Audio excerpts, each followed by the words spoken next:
थांब, इतकी घाई कशाची आहे तुला? ज्या उत्तरासाठी तू तळमळतोयस तेच उत्तर देण्यासाठीच मी आज इथे आलो आहे. आधी तू शांत हो आणि माझ्याकडे बघ. तुला फक्त तुझे रिकामे हात दिसले, पण त्या रिकाम्या हातांनी जेव्हा जेव्हा तू माझ्या पायरीला स्पर्श केलास तेव्हा तुझ्या नशिबातले कितीतरी काटे मी उपसून काढले. हे तुला दिसलं नाही. मी तुला रिकाम्या हाताने परत पाठवलं, कारण मला तुला चिल्लर नाही द्यायची होती. मला तुझी पात्रता इतकी वाढवायची होती की त्यात माझं यश मावेल.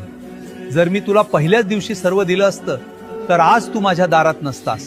तुझे पाय मातीला लागावेत, तुला माणुसकी कळावी म्हणून मी तुला इतके दिवस फिरवलं. पण आता तुझी परीक्षा संपली आहे, कारण आता मी जे देणार आहे ना ते सावरताना तुझे हे 2 हात सुद्धा अपुरे पडतील.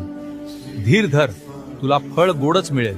आणि एक गोष्ट लक्षात ठेव, सदैव श्री स्वामी समर्थ नावाचा जप करत राहा. भिवू नकोस, मी तुझ्या पाठीशी आहे.